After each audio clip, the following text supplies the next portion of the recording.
बिस्मिल्लाहिर्रहमानिर्रहीम। अस्सलाम वालेकुम डियर स्टूडेंट्स। टुडे जो हम टॉपिक पढ़ेंगे वो है क्लास रेप्टीलिया। अगर हम ज़रा बैक जाएं तो कोऑर्डिनेट्स के अंदर जो सब फाइलम वर्टिब्रेटा था उसके अंदर सबसे पहले हमने पढ़ी फिशिज, यानी कि सबसे पहले फिशिज आई दुनिया में। एवोल्यूशन के लिहाज से सबसे पहले कौन आया? फिशिज। फिशिज के बाद कौन आए? एम्फीबियंस।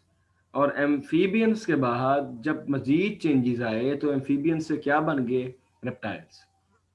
और रेप्टाइल से फर्दर हम बन जाएंगे हमारे पास बर्ड्स, और बर्ड से बनेंगे मैमल्स। लेकिन ये जो पॉइंट है ना, जो एंड में मैंने शेयर किया, बर्ड से मैमल्स का बनना, ये कई जगहों पर गलत कंसीडर किया जाता है, क्योंकि साइंस के मुताबिक रेप्टाइल्स से बर्ड्स और मैमल दोनों ही बने हैं। तो रेप्टाइल्स ही वो एवोल्यूशनरी लाइंस हैं जहां से बर्ड्स भी ओरिजिनेट हुए और मैमल्स भी। तो बर्ड्स में चेंजेस आने से मैमल नहीं बने, बट एट अ टाइम थोड़े से वक्फे के अंदर ही ये दोनों ही रेप्टाइल से बने थे। सो रेप्टाइल्स क्या हैं? रेप्टाइल्स वो जानदार हैं जो कि अपनी बैली के ऊपर ग्राउंड के साथ साथ क्रीप करते हैं। जिस तरह के आपने देखा होगा, क्रोकोडाइल को आपने देखा होगा, ये साथ आपके पास काफी तरह के जो रेप्टाइल्स हैं वो दिखाए जा रहे हैं। ये green iguana, spiny soft shell turtle, giant tortoise, leatherback sea turtle, tuatara, crocodiles, alligators, ये तमाम क्या है? Reptiles. They creep on their belly to move on the ground. So their movement is by the help of their limbs along their belly. Reptiles क्या है? वो vertebrates हैं जिनकी body cold blooded है, यानी कि ये अपनी बॉडी का टेम्परेचर अपनी मर्जी से मेंटेन नहीं कर सकते। ना ही ये कर सकते हैं, ना ही हमारे पास फिशेस, और ना ही एम्फीबियंस। कौन कर सकता है फिर? बर्ड्स और mammals, they are endotherms, but these are ectotherms और कोल्ड ब्लडेड। और इनमें जो मोस्टली जानदार हैं वो अंडे ही देते हैं, that is they are oviparous, but some are viviparous. For example boa constrictor, ये एक सांप है, आपने सुना हुआ अजदहा, जो बहुत बड़ा एनाकोंडा टाइप होता है, वो अपने बच्चों को पैदा करता है। सो देयर आर एक्सेप्शंस, कुछ ना कुछ चेंजेस आते हैं, लेकिन मोस्टली दे आर ओवीपेरस, अंडे देते हैं। आपने देखा होगा कभी सांप को वो अपने अंडों के इर्द गिर्द लिपट के बैठा होता है, आपने मूवी में या टीवी में देखा होगा। So they are oviparous. Reptiles are completely adapted on land. इस पॉइंट को यहाँ पर लिखने का क्या मकसद था? आप इससे पीछे जाएं तो बर्ड्स, बर्ड से भी नहीं, सॉरी, इससे पीछे आप जाएं तो सबसे पहले आते हैं एम्फीबियंस, और उनसे पहले आती हैं फिशेस। दोनों के दोनों ही कंप्लीटली लैंड के ऊपर रहने के काबिल नहीं है। फिशेस तो रहती ही पानी में है, और एम्फीबियंस भी अपनी लाइफ का कुछ अरसा पानी में गुजार रहे हैं और कुछ लैंड पे गुजार रहे हैं। लेकिन रेप्टाइल्स कंप्लीटली लैंड पे रहते हैं, उनका पानी से ज़्यादा कोई लिंक नहीं है, यानी कि उनको पानी, अपनी ज़िंदगी गुजारने के लिए पानी में रहना ज़रूरी नहीं है। पानी पीना तो सब नहीं होता है, लेकिन पानी एज अ हैबिटेट नहीं चाहिए उनको, एज अ लिविंग प्लेस नहीं चाहिए। तो they are completely adapted on land. और आपके सामने एग्जाम्पल है, ये एक लिजर्ड है, बहुत बड़ा, इसको कोमोडो ड्रैगन भी कहा जाता है। So that is a reptile. आप देखें यहाँ पर copulatory organs for internal fertilisation. इन जानदारों में फर्टिलाइजेशन इंटरनल होती है। इंटरनल क्या होता है? यानी कि मेल अपने स्पर्म फीमेल की बॉडी में डिसलॉज करेगा with the help of copulatory organ. जिस तरह के ह्यूमंस में बात करें तो ह्यूमंस में पीनस नाम का ऑर्गन, फीमेल के अंदर वजाइना जो फीमेल का स्ट्रक्चर है, फीमेल का जो एक्सटर्नल जेनिटेलिया है, उसके अंदर वो स्पर्म को डिसलॉज करता है, जिसकी वजह से फीमेल के अंदर मौजूदा एग फर्टिलाइज होता है। वो भी इंटरनल है और ये भी इंटरनल है। यहाँ पर जो रेप्टाइल्स हैं वो अपने कॉपुलेटरी ऑर्गन के जरिए फीमेल के अंदर क्या डिसलॉज करेंगे? स्पर्म। और जो जाइगोट है या जो एग है वो फीमेल की बॉडी के अंदर बनेगा। उसके बाद जो उसकी ग्रोथ है, जो डेवलपमेंट है, वो बाहर हो जाएगी, एक्सटर्नल हो जाएगी। एमनियोटिक एग्स, यानी कि जो एग इसका बनेगा, मैंने बताया था कि मोस्टली जो 99% है ये वो क्या है? ये ओवीपेरस है, अंडे देने वाले हैं।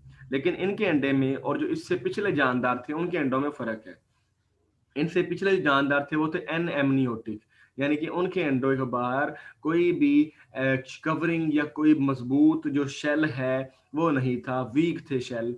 इनका शेल भी मजबूत है, लेदरी है, इतना मजबूत है कि इसके अंदर हीट का एक्सचेंज भी ज़रा नहीं होता, यानी कि जो उसमें जो है इतनी हीट अंदर नहीं आती कि जो शेल है अंदर से वो अंडा ड्राई हो जाए या अंडा मर जाए। सो उनका शेल इतना लेदरी है कि वो रेजिस्ट कर सकता है ड्राइनेस को, खुश्की से इस बच्चे को बचा सकता है जो एम्ब्रियो यहाँ पर नरिशमेंट कर रहा है। यहाँ पर देखें जी, ये जो जानदार है ना, ये बिल्कुल ये वाला, अगर आप इसको फोकस करें तो ये जानदार क्या है, दिस इज योर एम्ब्रियो, ये एम्ब्रियो है। एम्ब्रियो के बाहर सबसे पहले एमनियोन, उसके बाद एलेंटॉइस और उसके बाद chorion. These are the extra embryonic layers जो कि एमनियोटिक एग्स में मौजूद है लेकिन एन एमनियोटिक एग्स में एब्सेंट है। और ये है इसका यॉर्क सैक, वो स्ट्रक्चर जो इस एम्ब्रियो को नरिशमेंट दे रहा है ताकि ये अपनी ग्रोथ कंटिन्यू रखे।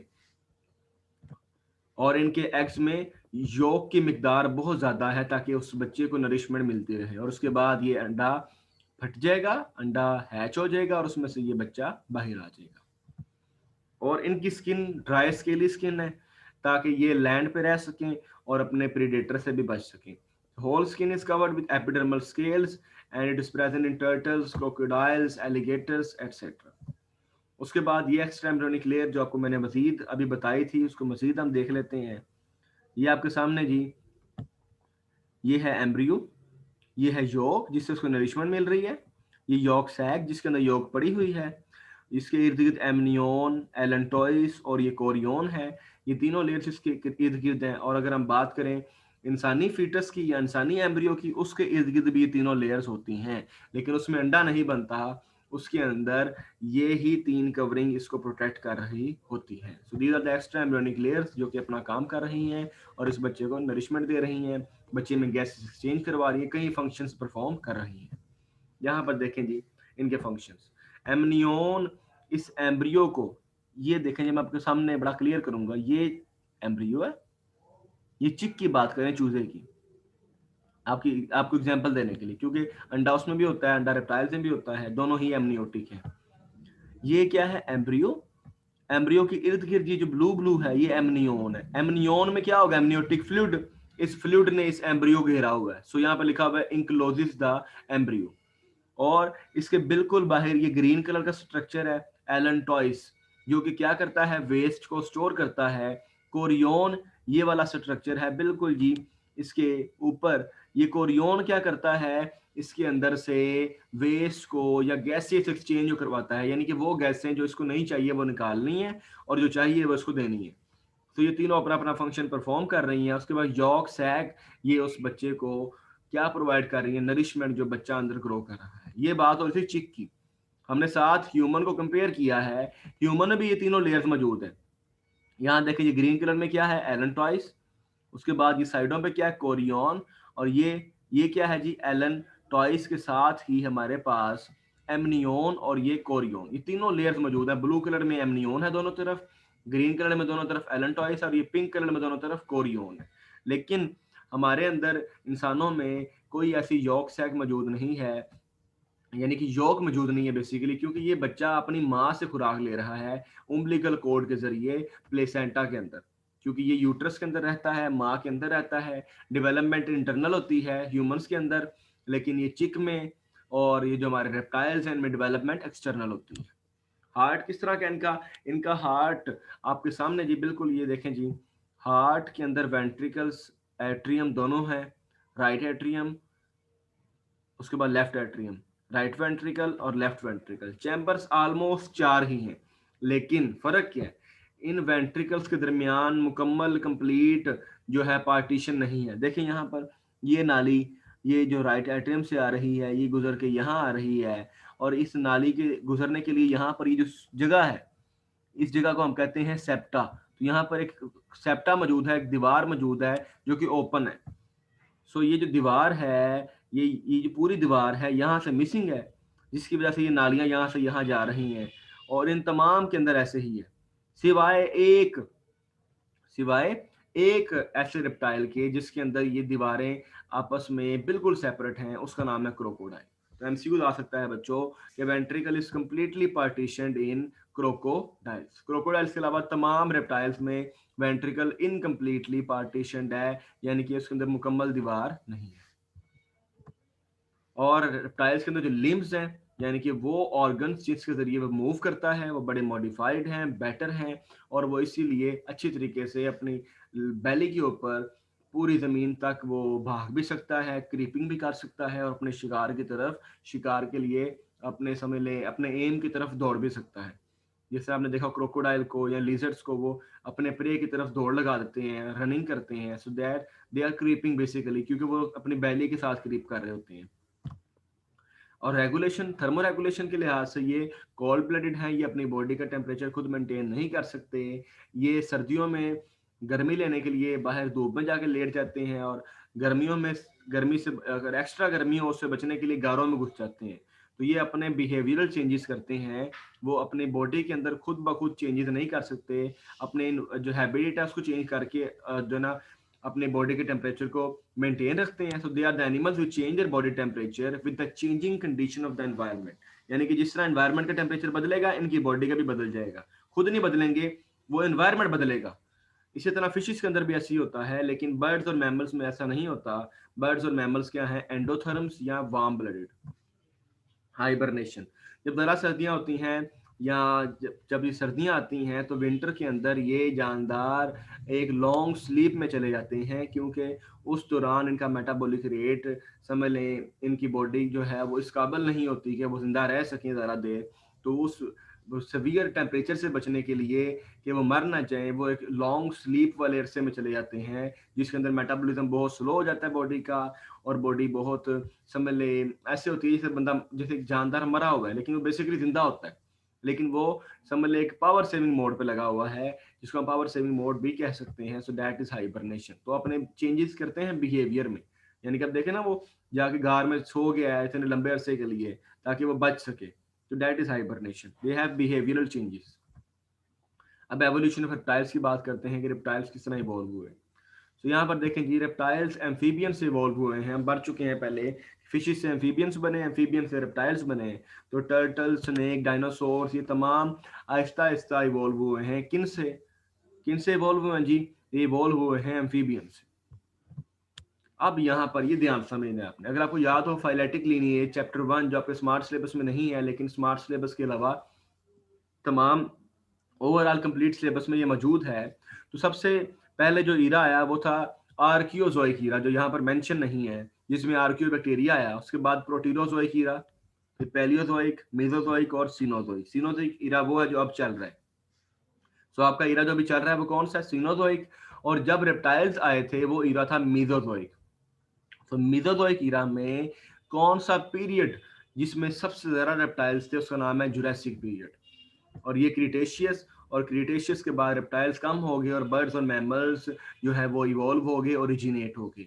और पेलियोजोइक ईरा वगैरह के अंदर स्टार्टिंग में परमियन, एंडिंग पे सॉरी, परमियन और कार्बोनिफेरस के अंदर कुछ रेप्टाइल्स शुरू हुए थे, लेकिन जो मैक्सिमम है वो मीजोजोइक ईरा के अंदर ही से। कहा जुरासिक पीरियड में और क्रीटेशियस पीरियड में। उसके बाद वो बहुत कम हो गए और बर्ड्स और मैमल्स ओरिजिनेट हो गए। Reptiles flourished throughout the Mesozoic era about 225 to 65 million years ago, क्योंकि 65 मिलियन ईयर्स अगो में कौन सा सिलसिला शुरू हो गया था? सीनोजोइक ईरा। सो सीनोजोइक ईरा, और इसमें पीरियड है कैम्ब्रियन पीरियड जो अब चल रहा है। तो यहाँ पर मेंशन नहीं किया गया वादिया, तो कैम्ब्रियन पीरियड और सीनोजोइक ईरा। कैम्ब्रियन खैर यहाँ पर भी एग्जिस्ट कर रहा है, तो आप इस चीज को माइंड से निकाल दें। बस ये याद रखें कि अब कौन सा ईरा है? सीनोजोइक ईरा। और रेप्टाइल्स का ईरा कौन सा था? मेसोजोइक ईरा।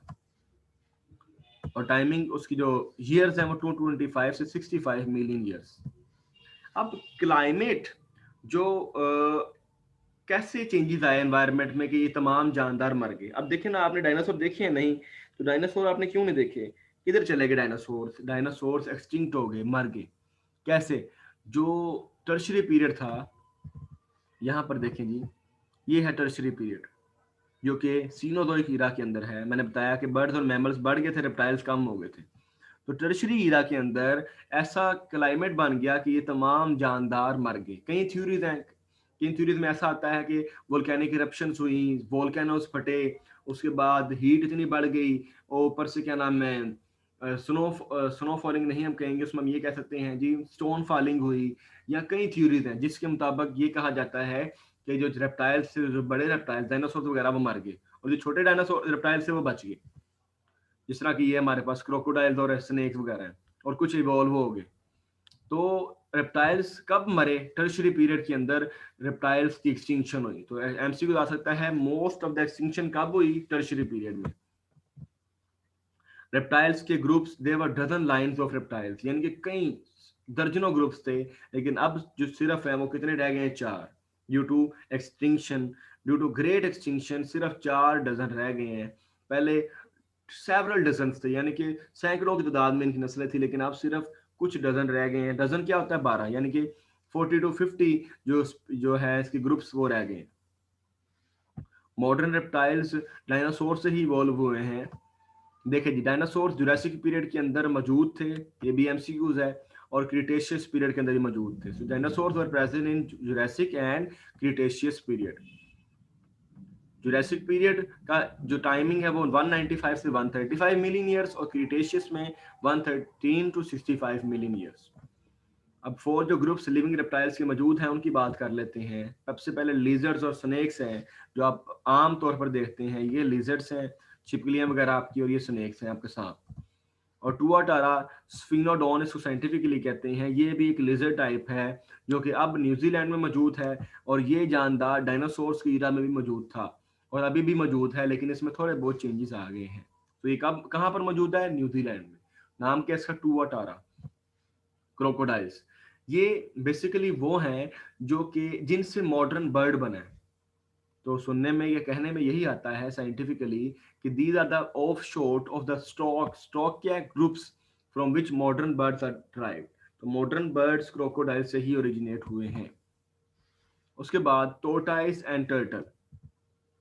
यहां पर देखेंगे आप, टोर्टाइज एंड टर्टल के अंदर टर्टल और टोर्टाइज में क्या डिफरेंशिएट, क्या जो है डिफरेंस है।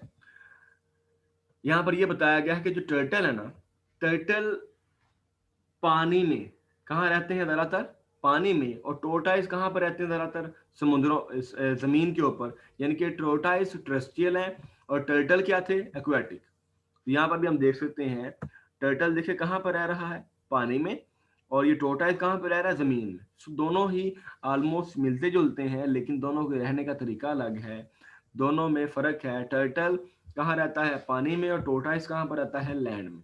यहाँ पर देख सकते हैं टर्टल, उसने लिखा नॉट ऑल टर्टल्स आर टोर्टाइजेस, तमाम टर्टल टोर्टाइज नहीं होते, बट ऑल टोर्टाइजेस आर टर्टल। तो ये एक समझ लें, एक एडिशनल चीज है कि तमाम टोर्टाइज टर्टल्स हो सकते हैं, लेकिन तमाम टर्टल्स टोर्टाइज नहीं हो सकते। ये tortoise lives mainly on land, और ये lives mainly in the sea, समुद्रों में रहते हैं, यानी कि पानी में। और रेप्टाइल्स जो हैं वो मोस्टली रेप्टाइल्स कब और कहाँ पर रहते हैं, यानी कि सबसे बेहतर रेप्टाइल्स के लिए जगह कौन सी है, टेम्परेट और ट्रॉपिकल जोन्स, यानी कि खुश्क इलाके। यहाँ पर जमीन पे बेसिकली वो रहते हैं। हमने पीछे पढ़ा था, दे आर टोटली या they are mostly adapted on land. Mostly कहा गया था, 100% नहीं कहा गया था, क्योंकि टर्टल्स भी रेप्टाइल्स हैं, लेकिन टर्टल कहाँ पर रहते हैं, समुद्र के अंदर। दे फ्लरिश इन ट्रॉपिकल जोन। इनको सबसे जो बेहतर एनवायरनमेंट लगता है वो कौन सा है, ट्रॉपिकल, यानी कि यहाँ पर ये आपके सामने ये जो खुश्की होती है, जहाँ पर ड्राइनेस है, वो इनके लिए बेहतर होता है। सो ये यहाँ पर लेक्चर खत्म होता है। अल्लाह हाफिज स्टूडेंट्स।